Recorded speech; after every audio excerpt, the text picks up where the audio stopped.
Guys, it's Henry, And it's Jacob. and today we're going to be going over our worst to best 2021 LEGO Star Wars sets. So these sets are just sets that we think are good and or bad, and the worst ones will be at the bottom, the best ones will be at the top.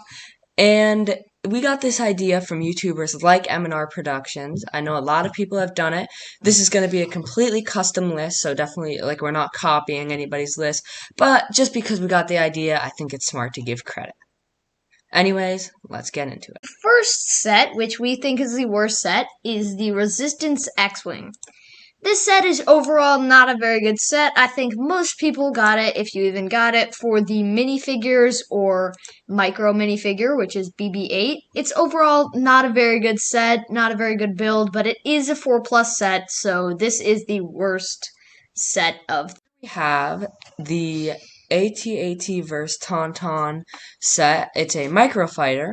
I think that it's all the way down here for the reason that it has like the AT-AT, but the AT-AT is the same size as the Tauntaun, which is not to scale. Also, like it just doesn't make sense because yeah, it's weird. And then also you can get in the AT-AT from the top.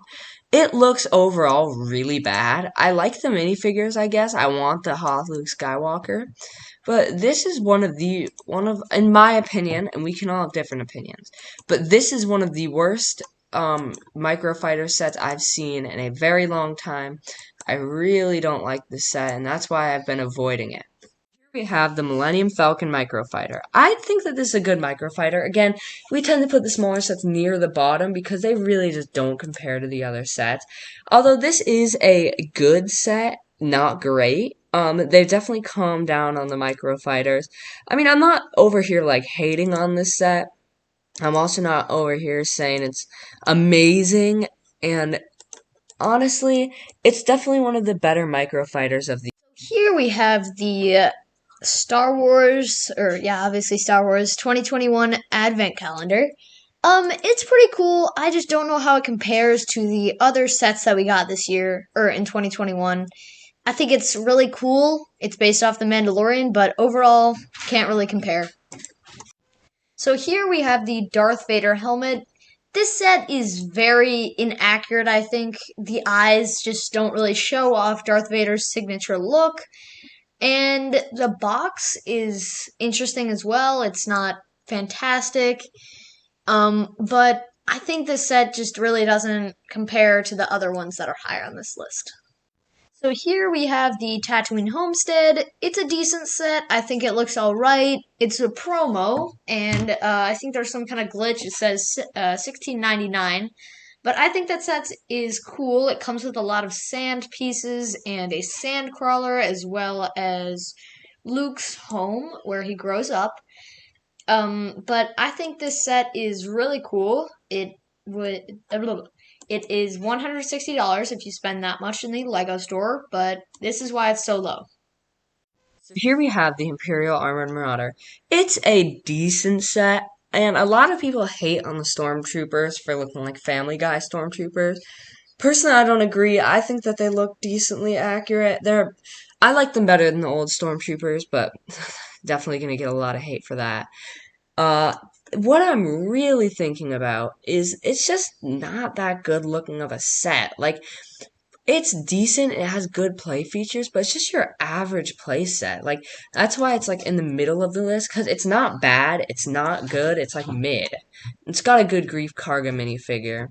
And it's not terrible. I've also never seen it in person, so I guess I can't really say. But I just think that it's not the best, although I do love the yellow storm. Next up on the list, we have the Imperial Shuttle. I personally own this set. I only got it because it looks good on my display. But overall, it was not a pleasant build. It was more complicated than it looks. It has a bunch of Technic. And the minifigures are honestly kind of mid. They are not anything special. Almost everyone has the Darth Vader and Luke minifigure. So these minifigures are nothing special. The ship's nothing special. There are a few play features if you're interested in that, but overall, an okay set. Here we have the Armorer's Mandalorian Forage. I think that this set's alright. It's well detailed. I like the Taz Vizsla and the Armorer figure, but I do not like the fact that it's kind of just a module. I think it would have been cooler if they made like a little almost building like for this, I guess, like a little cave. I don't know. It just kind of the minifigures are alright. The armor is a little bit inaccurate. It's definitely a set that doesn't fit in me or Henry's collection. If I did get the minifigures, I just order them on eBay. I don't think that this set fits in my collection, and that's why it's kind of middle of the road on the list. Next up is Trouble on Tatooine. It is a pretty cool set. It is in the mid to low range. We're getting to the middle of the list. And it's pretty cool. It comes with 3 minifigures, with all of them being pretty decent. It's pretty accurate to the show, and overall, pretty cool set. Here we have the Imperial Probe Droid. I think that this is a good set, not great. It doesn't come with any like little figures, which would be great if it came with like the mini one that they had in the playset ATST that came out in January. I think that it's good. It's definitely, when you see the little one, it definitely looks better, but the legs look like they'd be a tedious build. The whole set looks like it's just difficult to build. And I just think that I might get it one day, but it is kind of middle of the road. So next up is the Luke's lightsaber. Most of you guys probably don't know how to get this set. You could only get it in a specific time when the UCS AT-AT comes out. So if you bought the UCS AT-AT, you could get this lightsaber in a certain amount of time. So it's a pretty cool build. I think it's definitely one of the worse helmet type things, since it has the display stand and the plaque, but overall it's pretty cool. So here we have the Slave One, aka it's called Boba Fett Starship, but it's the Slave One. And it's a decent looking set. It's very downsized, but I guess it's nice to have downsized things. I definitely think they should do a remake of the UCS one because everybody and their mom wants that set. And as you can see, the box art's nice. I really do love that box art. It's accurate. And the Boba Fett Mando figures, I wish that they'd get that Boba Fett helmet right. It's just a shade too dark, I'd say. I really do wish. And it does not, even though it doesn't, it also does not match the armor on his chest. I really wish that they'd get that right one day. And he does come with a nice little ladder that you can put the set on. And I do think that that looks good because that's a great way to display it. But it is kind of just a middle of the road play set, and there are better slave ones. Here we've got the Duel on Mandalore set from the Clone Wars, and I think this is a very cool set. I personally own it, and I like how they detailed it. I think the minifigures are great, and it's pretty accurate to the show, and that is why it's middle of the list. Darth Vader Meditation Chamber.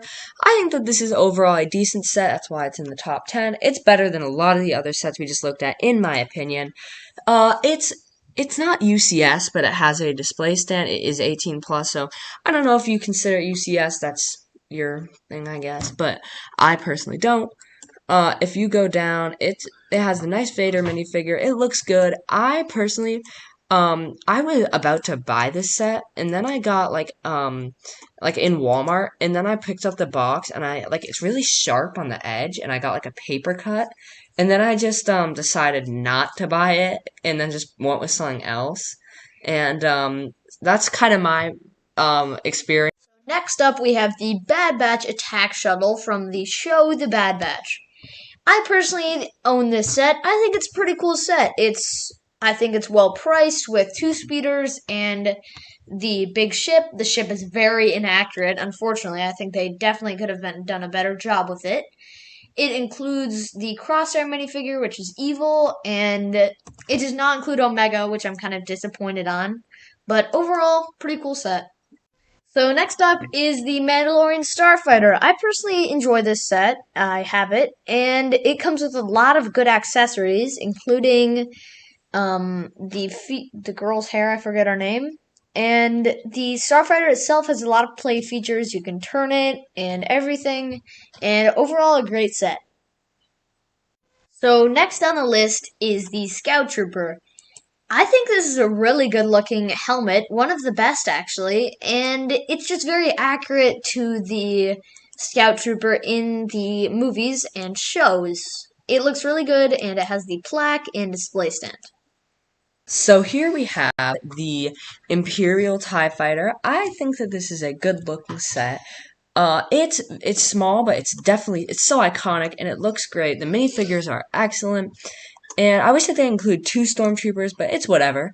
And the way it opens is great. The one thing is the top of the cockpit is put on, like the little piece at the top is put on a little bit wrong, like right there on the top. But you can just turn that around. That's really not that big of a deal. And I think that this is so iconic. So personally, I think that R2-D2 is one of the best sets with all the play features he comes with. He looks like a really cool droid and one of the great buildable figures. I think he'd look great next to like BB-8, maybe Dio, all of those. And just like the way he's shaped, he's definitely superior to his old one, even though they're very similar. The third wheel that can come down, and that's why I place it fourth, honestly, because I really do think that it is definitely up there as one of the best sets of the year. Taking the number 3 spot is the Imperial Light Cruiser. This set is honestly amazing. I personally think that it should come with some more Dark Troopers since it only comes with one, but I think LEGO is smart to make people spend more money on getting some more Dark Troopers. And the interior is kind of plain. The TIE Fighters, the little TIE Fighters are kind of plain as well. But overall, this is a really cool set. Taking the number 2 spot, we have the UCS Republic Gunship. I think that this set is amazing. It is so underrated. I really don't care about the minifigures. Like, if you are really that mad about the minifigures that you are going to put it low on this list, I do not know what to tell you. This set is almost perfection. I mean, I think it looks amazing. I do not care that they didn't include the right minifigures. That's not that major of a setback, and it's very large, and it's definitely the best UCS gunship I got. It's so underrated. People are complaining for no reason about this set. Taking the number 1 spot at no surprise is the UCS AT-AT, coming in at $850. This set is just beautiful. It's got 5 snowtroopers and a bunch of pilot minifigures, and it's very accurate to the movies. The feet to it are very large, and the front is very good. And overall, the interior just makes it much better, as well as seating 40 stormtroopers or snowtroopers. And it's very cool, comes with a bunch of minifigures, and overall great set. That was all the 2021 sets ranked in our opinions. So overall, I think that it was a decent year for LEGO Star Wars. I think that 2022 has outlived it, and I rate this year like maybe an 8 out of 10. I think this year definitely brought some new ideas to a lot of LEGO Star Wars fans with the 2 UCS sets, and it was a great year for LEGO. So I would rate it a 8 out of 10 as well. So thank you guys so much for watching, and be sure to tune into our next Worst to First.